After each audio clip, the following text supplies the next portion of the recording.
प्रशम रस भावे नितरती मुमुक्षुने पाते अमृत रस अंजलि भरी भरी अनादिनी मूर्छा विशतणी त्वराथी उतरती विभावेथी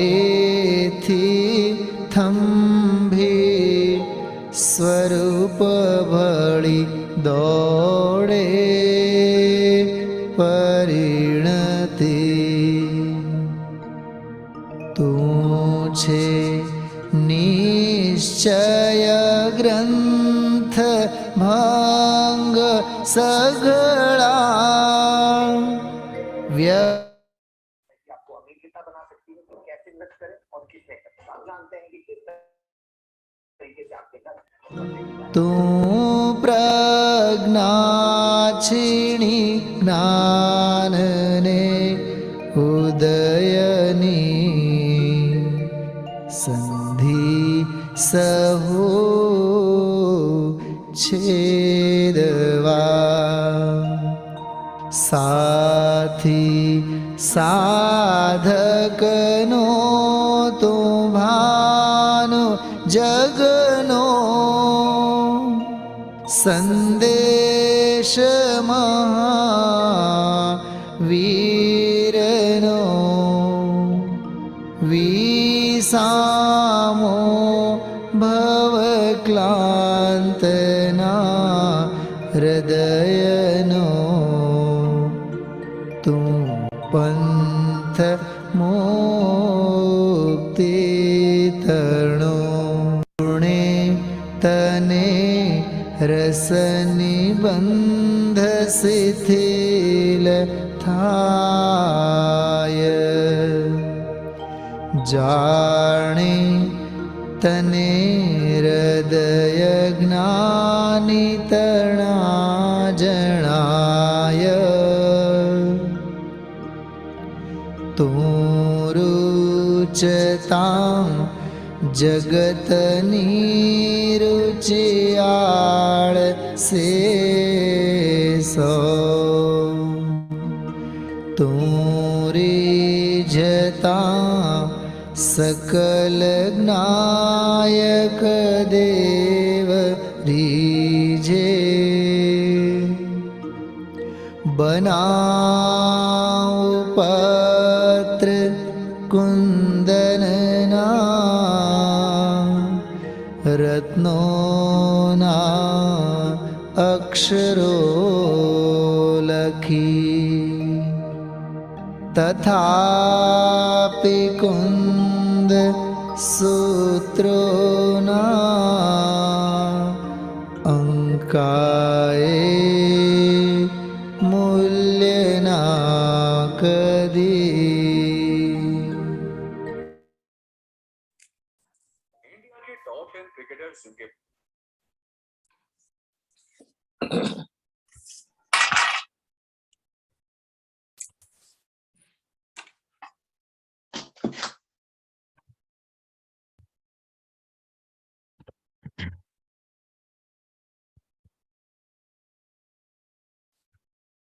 वंदितु सौवसिद्धे धूममलमणोवं गदिं पत्ते वोच्छामि समय पाहुड मिणमु सुद केवली भणिदम। अभी जो हमने मंगलाचरण पढ़ा, वंदितु सौव सिद्धे धुवमल मणोवम गदिम पत्ते वोच्छामि समय पाहुड मिणमु सुद केवली भणिदम। तो जब मैं ऐसा बोलता हूं ममलम, तो किसी किसी को ऐसा मन में संदेह खड़ा हो जाता है कि हमने तो अचलम सुना है, वंदित वंदितु सव्व सिद्धे धोवे मचल मणोवम गदिम पत्ते। और मैं भी मचल भी बोलता हूं और ममल भी बोलता हूं। तो क्या ममल में अशुद्ध बोलता हूं क्या? तो ऐसा नहीं है, ये दोनों ही पाठ हैं, है ना। वंदितु सव्व सिद्धे, सिद्धों की वंदना करके। कैसे हैं सिद्ध? ध्रुव, अचल और अनुपम गति को प्राप्त है। ध्रुवम, अचलम, अणुवम। तो ध्रुवम के मां में अचल का आ जुड़ा हुआ है, तो हो जाता है ध्रुवमचलम, है ना। लेकिन ये जो अचल है, इसका एक दूसरा पाठ भी है, अमल। और जब अचल का दूसरा पाठ अमल करते हैं तो फिर उच्चारण बनता है वंदितु सव्व सिद्धे ध्रुव ममलम मणोवम गदिम पत्ते। तो वो अशुद्ध नहीं है, अचल का दूसरा पाठ अमल भी है, ठीक है। और मां में आ जुड़ा हुआ है, तो मचलम की जगह ममलम, ऐसा भी मैं कभी कभार बोलता हूं। और वो अमल पाठ अचल की बजाय ज्यादा सटीक है, क्योंकि जब हम ध्रुव और अचल की व्याख्या करते हैं तो आमतौर पे वो दोनों एक जैसे ही हैं। लेकिन जब अचल की जगह अमल करते हैं तो वो अमल बिल्कुल ध्रुव से अलग बात हो जाती है ना। और मुनि श्री तारण स्वामी का एक ग्रंथ है ममल पाहुड़, शायद आपने नाम सुना हो। अभी मेरे समझ से 1-2 दिन पहले उनकी जयंती भी थी। तो आज से लगभग 550 साल पहले वो हुए हैं। तो उन्होंने बहुत सारे शास्त्रों की रचना की है। तो उसमें उनका एक बहुत आध्यात्मिक ग्रंथ है ममल पाहुड़। तो वो ममल शब्द उन्होंने यहीं से लिया है, समय सार के मंगलाचरण से, है ना। वो ममल नहीं है, दरअसल वो अमल है ना।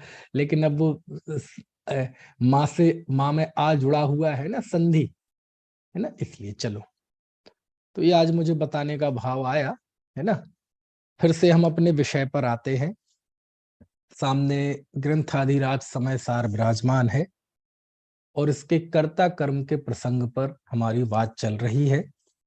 यद्यपि मुख्यतः गाथाओं पर हम बात करते हैं, लेकिन गाथा 86 के बाद कुछ कलश ऐसे आए कि उन्हें छोड़ने का मन नहीं हुआ।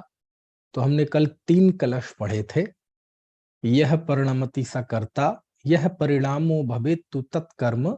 ऐसे 3 कलश पढ़े थे, कलश 51, कलश 52, कलश 53, जिसमें आचार्य अमृतचंद स्वामी ये कहते हैं कि जो परिणमित होता है वह करता है, जो परिणाम हुआ उसका वही उसका कर्म है, और जो परिणति हुई वही उसकी क्रिया है।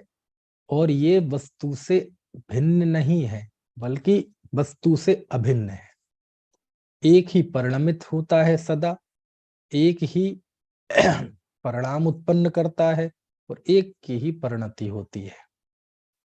नोभौ परिणमतः, 2 द्रव्य मिलकर परिणमित नहीं होते, 2 मिलकर के उनका परिणाम भी नहीं होता, और दोनों मिलकर के उनकी परिणति भी नहीं होती।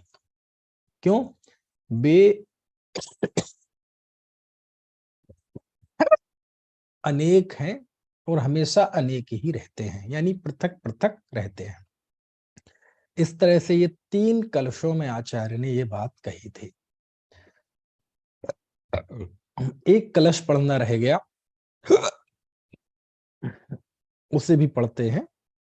कलश 54 देखो।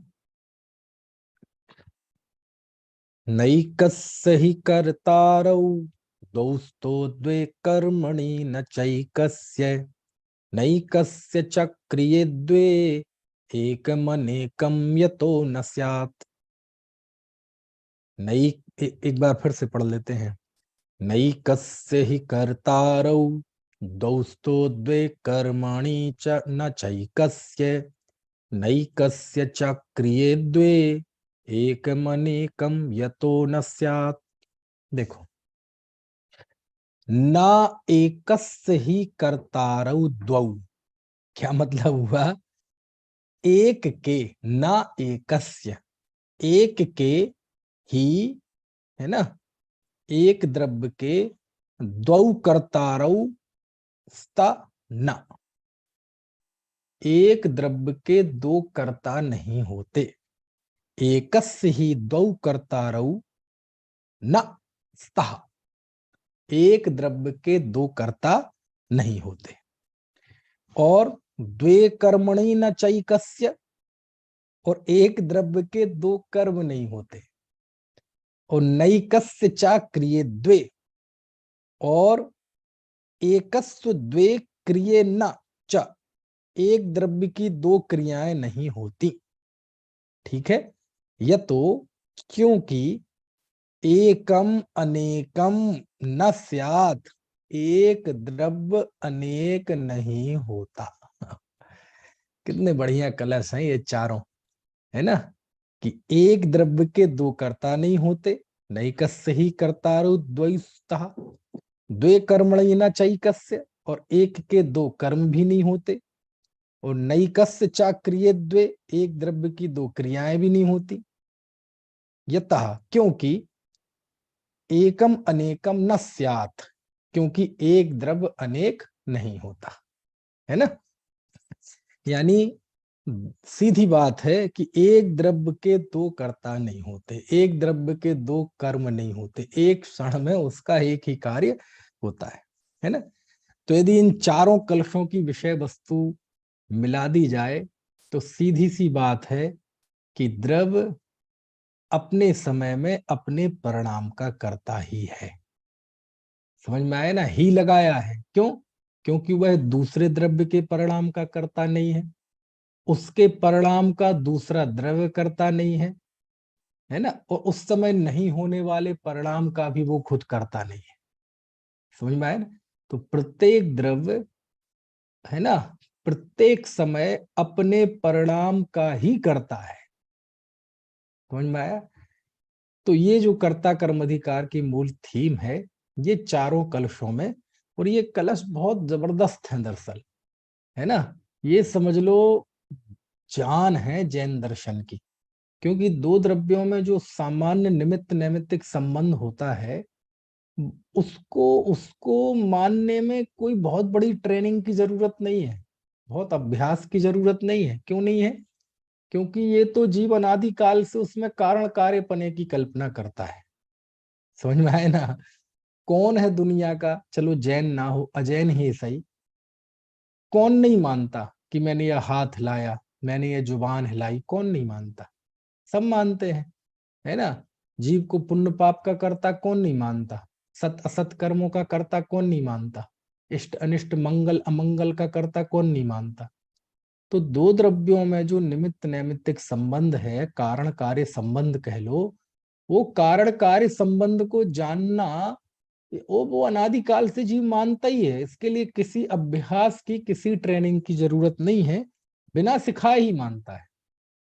क्योंकि व्यवहार की जो प्ररूपणा है, दो द्रव्यों को एक कहना, दो द्रव्यों के कार्यों को मिलाकर कहना, उपचरित कथन करना, ये तो जीव की अनादि काल की वासना में पड़ा है। समझ में आया ना।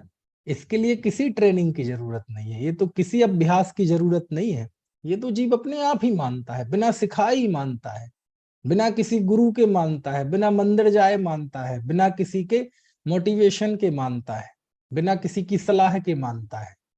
समझ में है ना। तो अभ्यास की जरूरत किसमें होती है? अभ्यास की जरूरत तो यहाँ होती है कि अनादिकाल से जिन दो द्रव्यों के बीच में हम कर्तृत्व कारण कार्य मान के बैठे हैं, इसका अभ्यास करना है कि ये व्यवहार है, ये निमित्त नैमित्तिक संबंध है, ये कर्ता कर्म संबंध नहीं है। प्रत्येक द्रव्य अपने परिणाम का करता है।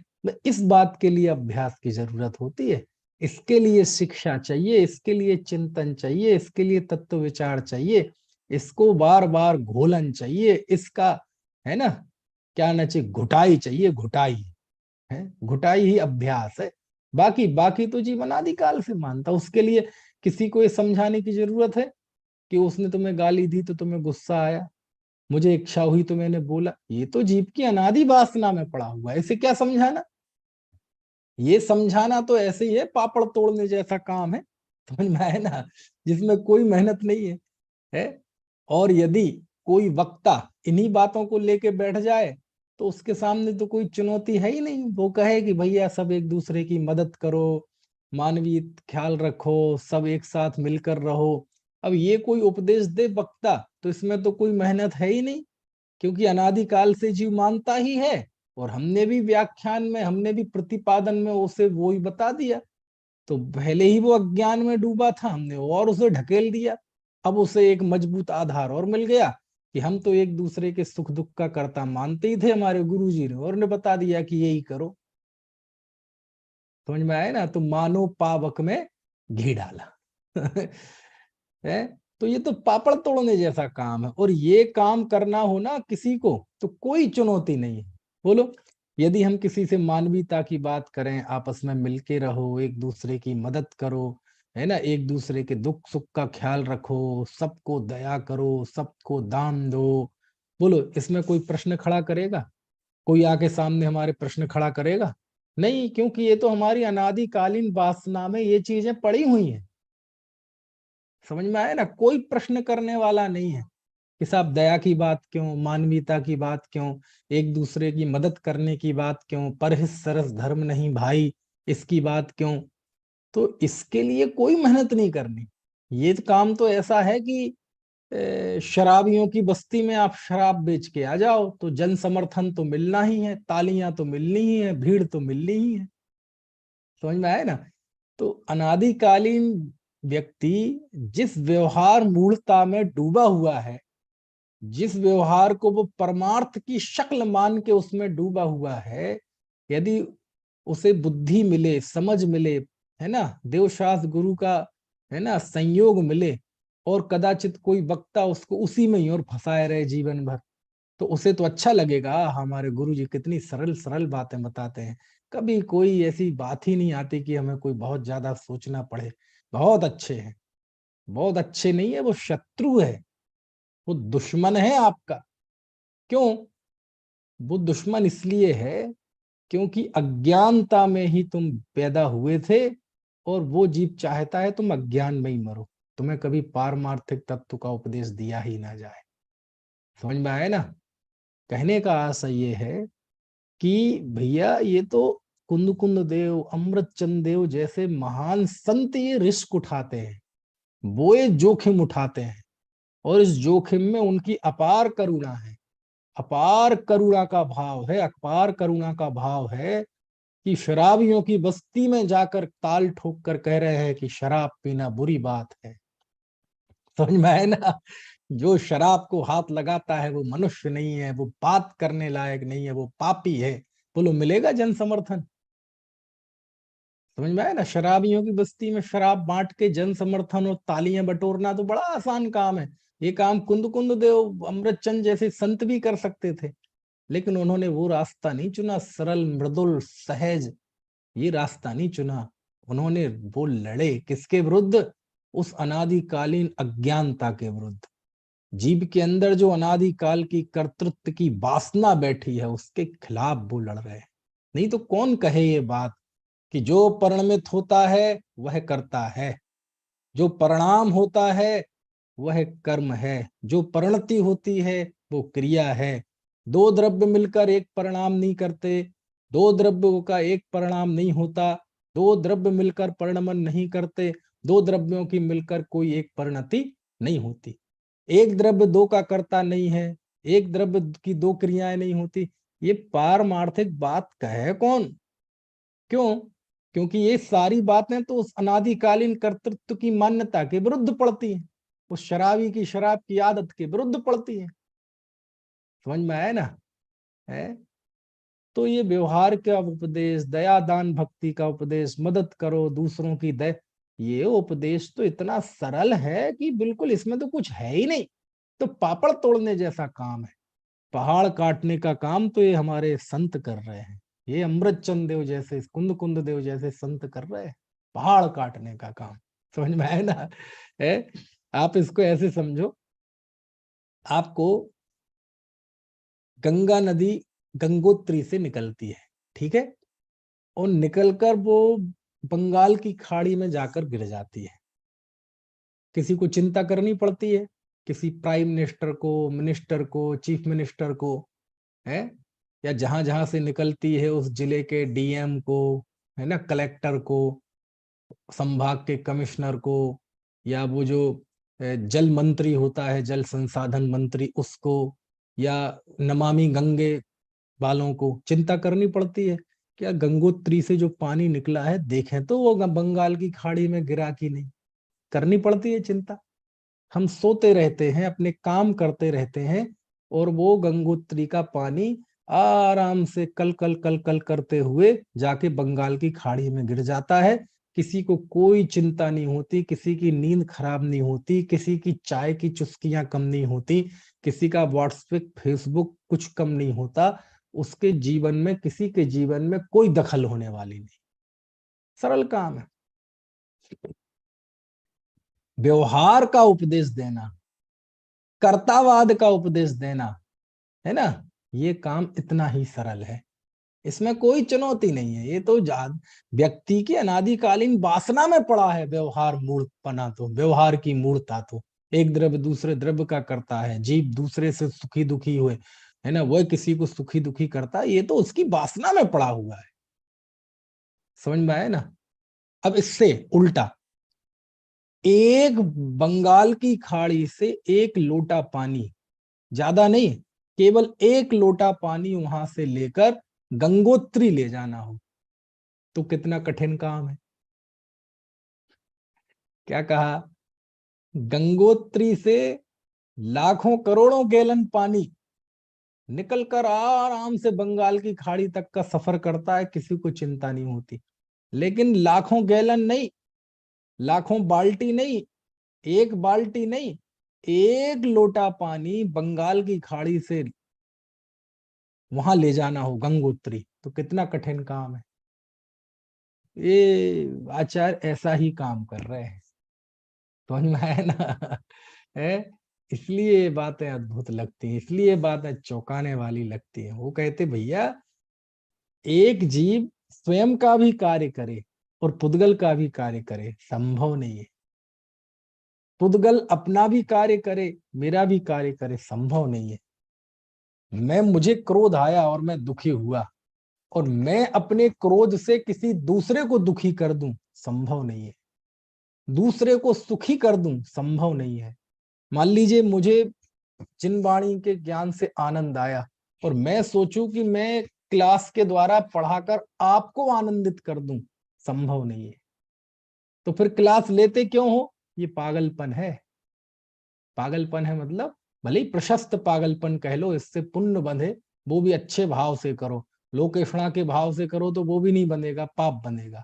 लेकिन ये मतलब, ये प्राकृतिक भाव नहीं है। किसी को समझाने का भाव आना, क्लास लेने का भाव, ये प्राकृतिक भाव नहीं है।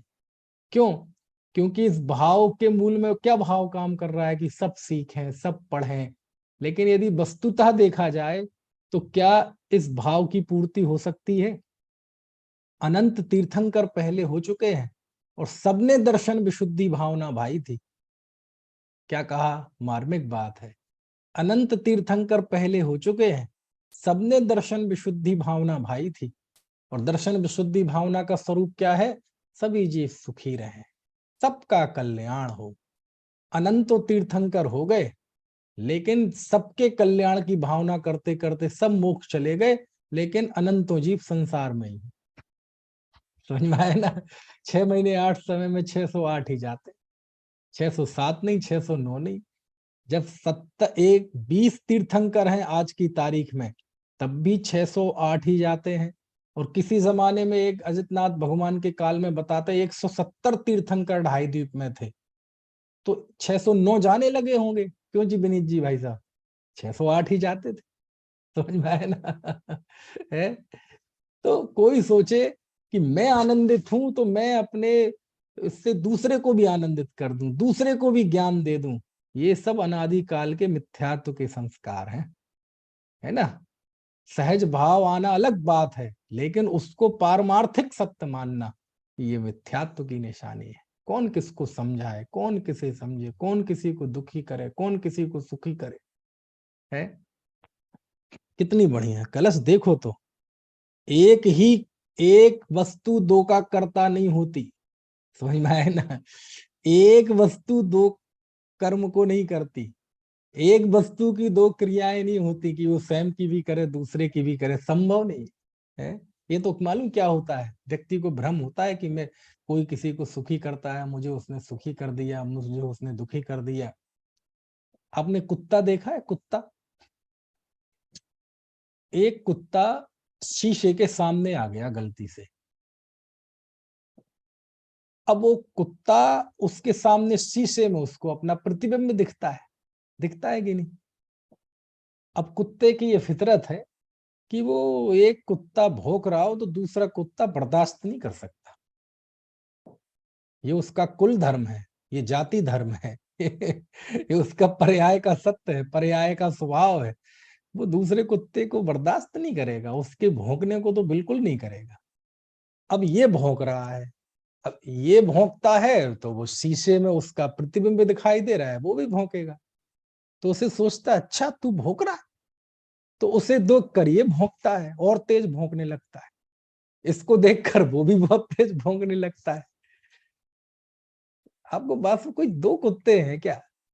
एक ही है, एक ही है, कोई दो नहीं है। भ्रम है कि दो है? मैं, अब वो बोल नहीं पाता, भौंक, यदि वो मनुष्य होता, कुत्तों को यदि मनुष्य जैसी भाषा आती तो वो अलग तरह से बोलता। तेरी हिम्मत कैसी हुई मेरे सामने की, मैं तेरी आंखें निकाल लूंगा, मैं तेरे कान निकाल लूंगा, मैं तेरी जान ले लूंगा, ऐसे ना जाने कैसे कैसे वचन बोलता। अब उसके सामने ताकत नहीं है तो वो सब भौंक के ये सब काम करता है। तो वो ज्यो ज्यो बढ़ता है, वो उसका भौंकना बढ़ता जाता है, बेतहासा भौंके जा रहा है। उसे लगता है कि मुझे देखकर और तेज कर दिया तूने भौंकना।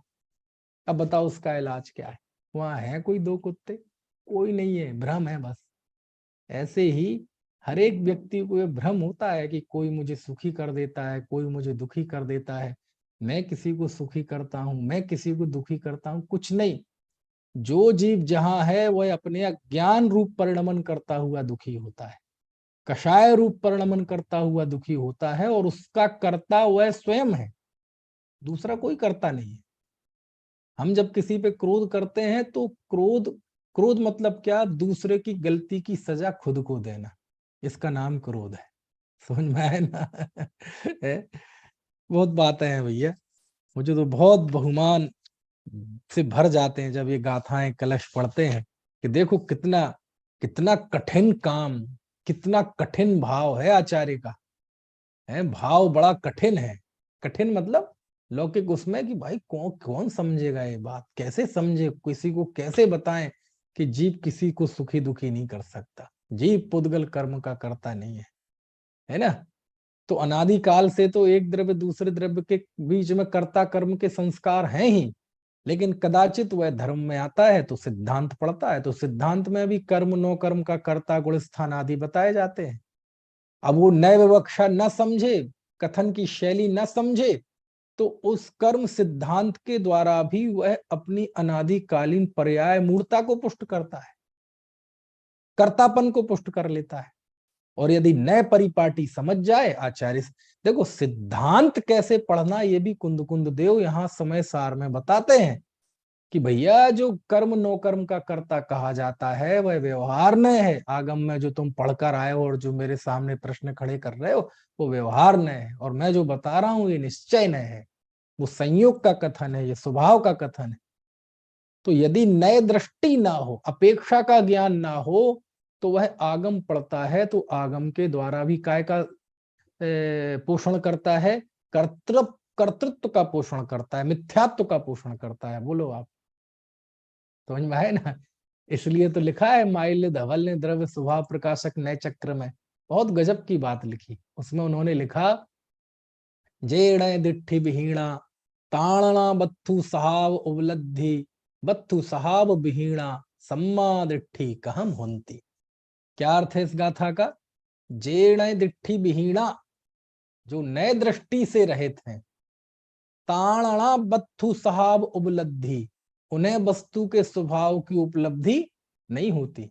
और बत्थु सहाव विहीणा, और जो वस्तु के स्वभाव से रहित हैं, सम्मा दिट्ठी कहम हुंती, वे सम्यक दृष्टि कैसे हो सकते। समझ में आया ना। तो ये सब उपकार है आचार्यों का, है ना। चलो अब हम आगे बढ़ते हैं गाथा 87 पर। अब आप थोड़ा इस गाथा की भूमिका को समझें। अमृतचंद देव ने तो इसकी भूमिका बना ही दी है, लेकिन आचार्य बात कह रहे हैं कि यदि तुम ये मानो कि जीव स्वयं को भी करे और दूसरे को भी करे, कर्म को भी करे, तो दुक्रियावाद का प्रसंग आएगा। और दुक्रियावाद तो जिन दर्शन में जिनेंद्र भगवान के मत में स्वीकृत नहीं है। ये बात 86वीं गाथा में आचार्य ने कहा। अब जब ये बात आती है तो एक बहुत बड़ा प्रश्न खड़ा होता है, ठीक है। वो बड़ा प्रश्न क्या है वो देखो, मैं आपको बताता हूं, सुनना ध्यान से, क्योंकि हर एक गाथाओं का आपस में बहुत गहरा तारतम्य है। गाथाओं में आचार्य जब कुछ बताते हैं तो उस प्रतिपादन से सामने वाले के मन में कुछ प्रश्न खड़े होते हैं, है ना। और वो आचार्य सीधा उसका जवाब देते हैं, क्योंकि वो सूत्रकार है। समझ में आया ना है ना। तो उनके जवाबों में आपको प्रश्न खोजने पड़ेंगे। अभी दुक्रियावाद की बात आ गई, और 87वीं गाथा में जो विषय आया है, यदि इसको तारतम्य न जाने तो यार ये कैसे बात हो गई, ये कैसे चेंज हो गई एकदम बात। लेकिन आपको समझना पड़ेगा कि जब आचार्य ने कहा कि ऐसे तो दुक्रियावाद का प्रसंग आएगा कि जीव स्वयं का भी करता है और पुद्गल का भी करता है, तो ऐसा तो दुक्रियावाद का प्रसंग आएगा। तो सामने वाला प्रश्न करेगा तो आ जाने दो। अरे भैया तुम तो कह रहे हो आ जाने दो, लेकिन ऐसा आएगा तो ये जिनमत में स्वीकृत नहीं है। तो वो कहेगा ऐसे कैसे नहीं है जिनमत में स्वीकृत, मैं बताता हूं। बोले बताओ, मिथ्यात्व जो है, मिथ्यात्व जीव है कि पुद्गल है? मिथ्यात्व जीव है कि पुद्गल है? आप लोग बताओ। अच्छा, आपको मैं अनम्यूट करता हूं, आप खुद अपने आप को, है ना, अनम्यूट कर सकते हैं। वो मैंने खोल दिया ऑप्शन। मिथ्यात्व है वो जीव है कि पुद्गल है? पुद्गल। पुद्गल है। दुखी कौन होता है, जीव की पुद्गल? जीव। अच्छी बात है। आप कह रहे मिथ्यात्व पुद्गल है और दुखी जीव होता है। भाव मिथ्यात्व है ना। अब प्रवचन तो मैं करूंगा, आप तो बता है ना। तो कहते आप देखो ना, मिथ्यात्व। चलो थोड़ा और, थोड़ी तत्व की तरफ ले जाएं।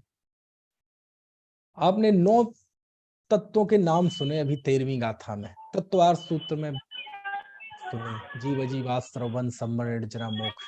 अच्छा, आश्रव तत्व कौन है, जीव है कि अजीब है? अजीब। जीव नहीं है। अच्छा, नहीं, बंध कौन है, जीव है कि अजीब है? अजीब। अंबर कौन है, जीव की अजीब? अजीब। निर्जरा कौन है, जीव की अजीब? अजीब। मोक्ष कौन है, जीव की अजीब? अजीब।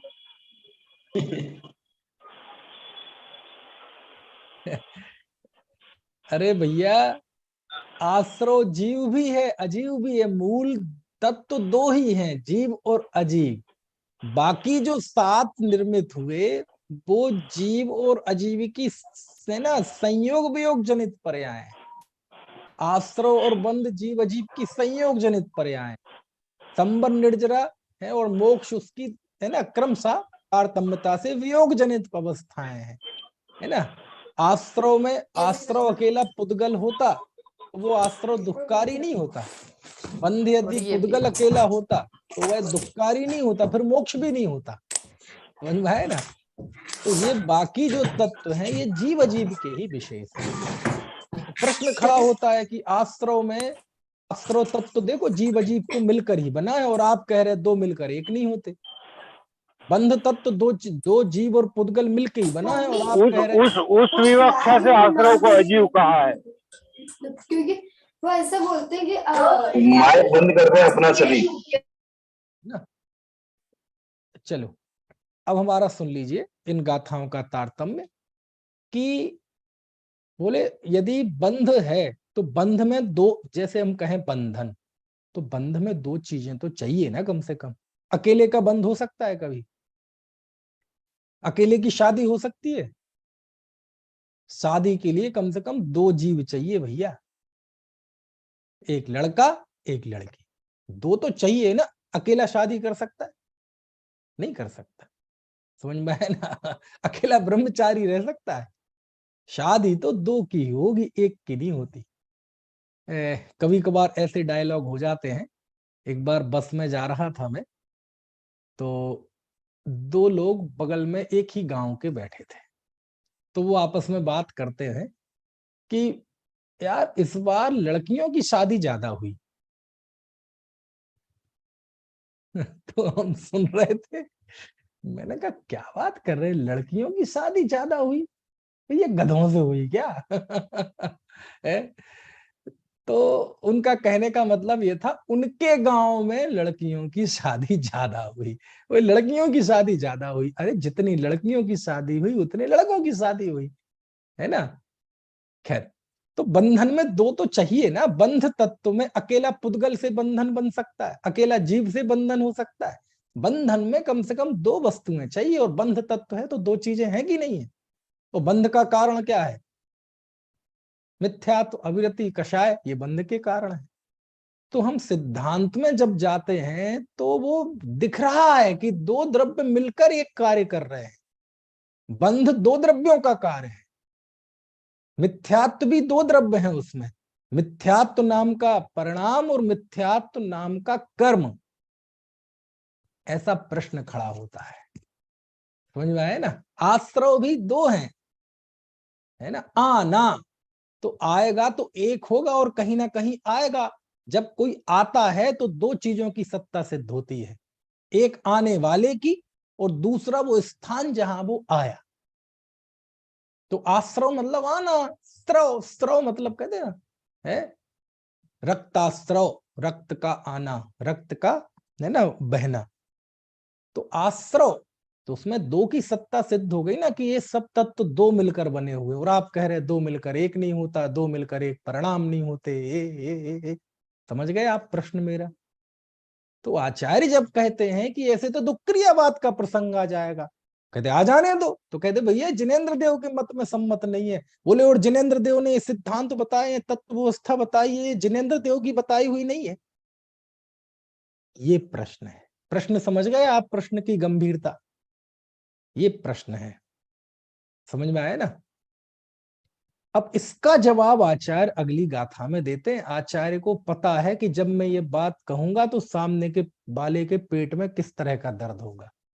जब हम कहेंगे कि जीव अपना और कर्म का कर्ता दोनों एक साथ कैसे हो सकता है, दुक्रियावाद का प्रसंग आएगा, तो आचार्य प्रश्न पहले ही उनके मन में आ जाता है कि एकदम प्रश्न आएगा कि फिर ये तत्व व्यवस्था में और ये सिद्धांत में ये दो मिलकर कार्य कर रहे हैं ना। बंध तत्व दो मिलकर है ना, आश्रव तत्व दो मिलकर है ना, संबंध निर्जरा में दो है ना, मोक्ष में भी मुक्त। तो मुक्त कहते ही दो की सत्ता सिद्ध हो गई ना। काय से मुक्त, किस चीज से मुक्त? मेरी बात समझ में आ गई?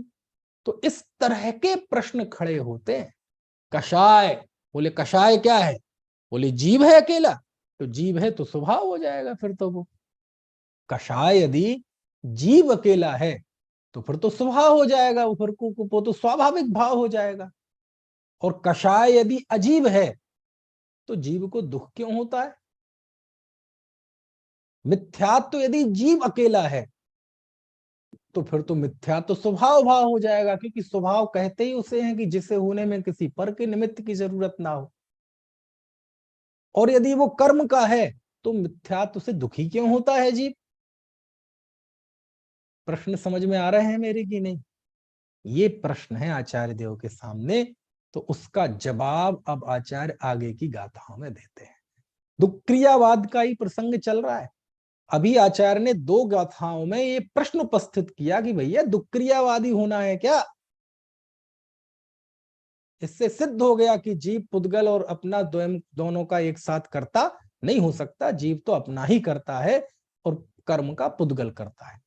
तो आचार्य अब प्रश्न मन में है और सीधा जवाब दे रहे हैं कि मैं पता है तुम्हारे मन में क्या प्रश्न आएगा। समझ में आया ना? तो आचार्य देखो जवाब देते हैं, प्रश्न ध्यान में रखना। देखो गाथा 87, मिच्छत्तम पूर्ण दुविहम जीवम जीवम तहेव अन्नाणम अविरधि जोगो मोहो कोहादिया इमे भावा। वाह, देखो कहते घबराओ मत। हम कह रहे हैं ना मिथ्यात्व जीव का है कि पुद्गल का है ना। तो अब आचार्य यहाँ भेद ज्ञान कराते हैं। क्या भेद ज्ञान कराते हैं? तो देखो, मिच्छत्तम पुण दुविहम। पुण, पुण मतलब इसका संबंध अभी पीछे की गाथाओं से ही है, विषय पूरा नहीं हुआ। कहते और सुनो क्या, मिच्छत्तम दुविहम, मिथ्यात्व दो प्रकार का है। मिथ्यात्वम दुविधम, दो प्रकार का है। कौन सा? जीवम अजीवम। जीव मजीवम लिखा ना, तो वो मां में अजीब का आ जुड़ा हुआ है, अलग अलग कर दो तो हो जाएगा जीवम अजीवम। तो मिथ्यात्व दो प्रकार का है। कौन कौन सा? जीव मिथ्यात्व और अजीव मिथ्यात्व। तहेव उसी प्रकार अन्नाणम, उसी प्रकार अज्ञान भी। कितने प्रकार का? दो प्रकार का, जीव अज्ञान अजीव अज्ञान। अविरधि जोगो मोहो कोहादिया इमे भावा। और इसी प्रकार से अविरति, योग, मोह, क्रोध आदि भाव, इमे भावा, ये भाव भी इसी तरह से दो प्रकार के। कौन कौन से? जीव अजीव। मिथ्यात्व दो प्रकार का, जीव अजीव। अज्ञान दो प्रकार का, जीव अजीव। अविरति दो प्रकार की, जीव अजीव। जोगो दो प्रकार का, जीव अजीव। मोहो दो प्रकार का, जीव अजीव। कोह, कोह मतलब क्रोध, तो कोह आदि लिखा है, तो क्रोध, मान, माया, लोभ, ये भी दो प्रकार के। कौन कौन से? जीव क्रोध अजीव क्रोध। ये सब भाव दो दो प्रकार के हैं। ये बात आई कहां से? ये वहीं से चल रही है? तो कहते हैं ये दो दो प्रकार के हैं। क्या मतलब हुआ? कि जो तत्व बना है ना मिथ्यात्व, ये जो एक परिणाम बना, इसमें जो मिथ्या श्रद्धान है वह जीव का, उसका कर्ता जीव है। और जो मिथ्यात्व नामक कर्म प्रकृति है उसका कर्ता पुद्गल है। और दोनों को मिलाकर क्या कहते हैं? मिथ्यात्व। तो दोनों को मिलाकर मिथ्यात्व कहते हैं ना। हाँ कह लो, कोई दिक्कत नहीं, हमें व्यवहार कहने से कोई आपत्ति नहीं है, लेकिन उसका तात्विक स्वरूप भी जानो। तात्विक स्वरूप ये है कि मिथ्यात्व में जीव अलग है और पुद्गल अलग है, अजीव अलग है। जो चेतना का वो अंश है वो जीव मिथ्यात्व है, और जो पुद्गल का अंश है, कर्म का अंश है, वो अजीव मिथ्यात्व है। ऐसे भेद विज्ञान कराया है। समझ में है ना? तत्व की भाषा में जैसे हम कहते हैं कि आश्रव तत्व है, तो आश्रव भी दो प्रकार का होता है। तो ये हमारे महाप्रज्ञ जी ने जिक्र किया था ना कि भावाश्रव, द्रव्याश्रव, भावबंध, द्रव्यबंध, भाव संवर, द्रव्य संवर, भाव मोक्ष, भाव निर्जरा, द्रव्य निर्जरा, भाव मोक्ष, द्रव्य मोक्ष। तो इन पांचों में जो द्रव्य द्रव्य की पार्टी है, द्रव्याश्रव, द्रव्य बंध, द्रव्य संवर, द्रव्य निर्जरा, द्रव्य मोक्ष, इसमें कौन व्याप्त है? इसमें पुद्गल व्याप्त है। इसलिए इसका कर्ता कौन है? पुद्गल है। और भावाश्रव, भाव बंध, भाव संवर, भाव निर्जरा, भाव मोक्ष, इसमें कौन व्याप्त है? जीव व्याप्त है। इसलिए इनका कर्ता कौन है? जीव। समझ में आया ना? ऐसे तत्वों में भी इस प्रकार से भेद विज्ञान करना पड़ता है ना? ठीक है, ऐसे यहां लिखा है। अब देखो आगे की गाथा पढ़ लो पहले। पुग्गलकम मम्मिच्छम जोगो अविरधि अणाणम अज्जीवम ओवोगो अण्णाणम अविरधि मिच्छम च जीवो दू। देखो, पोगल कम्मम मिच्छम जोगो अविरधि अणाणम अजीबम। जो मिच्छम, मिच्छम तो आप देखो शब्द से ही समझ जाएंगे, मिच्छम मतलब मिथ्यात्व, जोगो मतलब योग, है ना, और अविरधि, अविरधि मतलब अविरति, अण्णाणम, अणाण, अणाण मतलब अज्ञान, अजीबम ये अजीब है ना। तो मिथ्यात्व, जोग, अविरति, अज्ञान, है ना, ये अजीब है। और अजीब है मतलब पुद्गल कर्मम, ये पुद्गल कर्म है, ठीक है। और उवोगो अन्नाणम अविरधि मिच्छम च जीवो, और जो अज्ञान, अविरति, मिच्छत्तम और मिथ्यात्व, जो उपयोग का अज्ञान, अविरति और मिथ्यात्व रूप है वह जीव।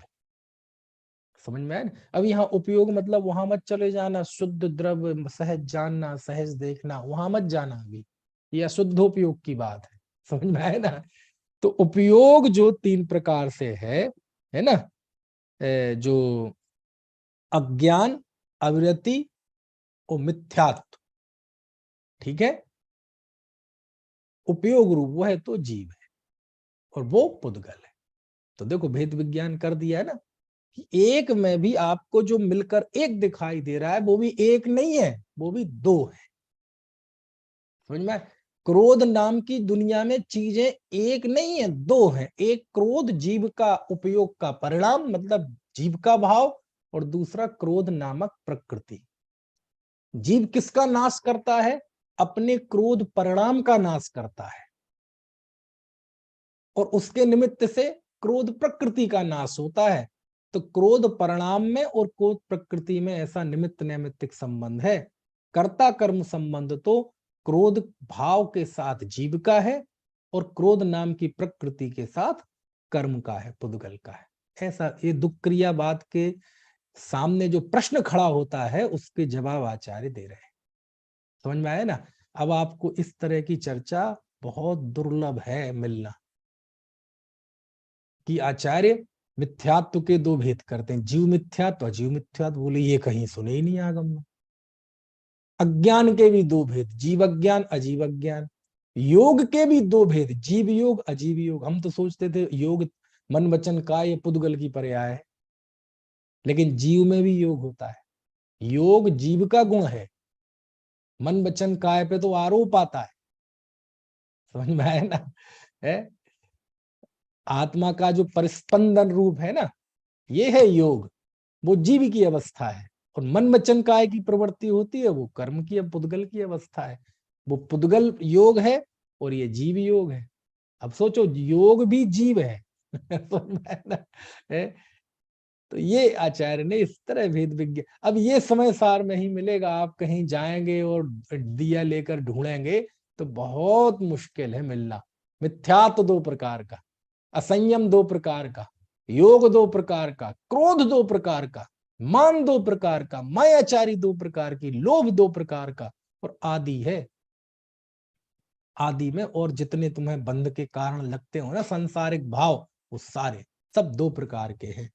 एक पार्टी जीव की है, एक पार्टी पुद्गल की है। दोनों मिलकर एक नहीं हुए हैं, आचार्य ये कह रहे हैं।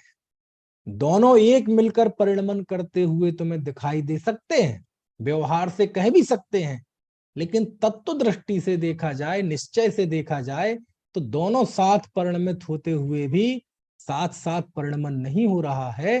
दोनों का परिणमन जुदा जुदा है, दोनों का परिवर्तन जुदा जुदा है। समझ में आया ना? 2 परमाणु एक साथ लाल नीले पीले रूप परिणमित हो रहे हैं, लेकिन एक का कारण दूसरा नहीं है, दूसरे का कारण पहला नहीं है। ऐसा है। समझ में आया ना? है आप 2 पैरों से चलते हैं कि एक पैर से चलते हैं? नितिन कितने पैरों से चलते हो? 2 पैरों से? कभी 2 पैरों से चल के दिखाना। तो क्या एक पैर से चलते हैं? एक पैर से चलते हैं तो फिर दूसरा क्या काम का है? 2 पैर वाला चलता है, लेकिन चलता एक पैर रखा रहता है, तब दूसरा पैर उठता है समझ में आया ना? है, दोनों पैर साथ साथ नहीं चलते, है ना? है? ये तो कहने का एक दृष्टांत है, ऐसे ही कहने। वो देखो, वो परेड होती ना, परेड आपने देखी है कभी? सरकारी स्कूल के बच्चों की परेड नहीं, जो बढ़िया जो सेना आर्मी वाले जो परेड करते हैं 26 जनवरी के दिन, गणतंत्र दिवस के दिन, कोई सरकारी वाले गंभीरता से करते हो तो उनकी भी हो जाएगी वैसी। कैसी परेड करते हैं? मान लीजिए 100 की एक बटालियन है और परेड करते हैं, परेड वहां से तेज चलेगा, तेज चल। वो कमांडर कमांड देता है, एक साथ सब चलते हैं, बिल्कुल एक से हाथ एक से पैर चलते हैं कि नहीं? तो साथ साथ चल रहे हैं ना? साथ साथ चलते हुए भी सब अलग अलग चल रहे हैं ना? एक का करता दूसरा नहीं है ना? और वो एक दूसरे को देखते भी नहीं है। बच्चों की हम कराएंगे ना, आप स्कूल में मान लीजिए कोई स्कूल में पढ़ाने वाला कोई बैठा, क्या कोई नहीं दिख रहा, तो हो सकता वो तो एक दूसरे को देखेंगे भी। आपने देखा होगा हमारे दशलक्षण पर्व वगैरह में वो डांस वगैरह कराते हैं ना, बच्चों के सांस्कृतिक कार्यक्रम। अब वो तुरंत की तैयारी के होते हैं, तो जो अच्छा है वो तो कर लेता, दूसरा एक दूसरे को देख के करते हैं ऐसे वो करते कि नहीं? लेकिन आपने सेना की परेड देखी होगी, बिल्कुल एक साथ हाथ पैर चलते हैं, लेकिन एक दूसरे को देखते भी नहीं है। दोनों बिल्कुल स्वतंत्र हैं, आजू बाजू वाले स्वतंत्र होते हुए भी एक साथ चलते दिखाई देते हैं। कुछ बात समझ में आ रही है? ऐसे ही जीव का परिणाम और कर्म का परिणाम दोनों एक साथ चलते दिखाई देते हैं, लेकिन दोनों एक दूसरे के कर्ता नहीं। समझ में आए ना? एक दूसरे के कर्ता नहीं है। ये बात यहां कह रहे हैं कि ऐसे भेद ज्ञान है ना, भेद ज्ञान करो कि मिथ्यात्व भी दो प्रकार का है, जीव मिथ्यात्व, अजीव मिथ्यात्व। जीव मिथ्यात्व में जीव व्याप्त है, अजीव मिथ्यात्व में पुद्गल व्याप्त है। दोनों में निमित्त नैमित्तिक संबंध तो है, लेकिन दोनों में कर्ता कर्म संबंध नहीं है, है ना? ऐसी यहां बात कह रहे हैं, बहुत मार्मिक गाथाएं हैं। और बाकी अब कल तो सैटरडे है और परसों संडे है, तो 2 दिन तो बंद रहेगा, है ना?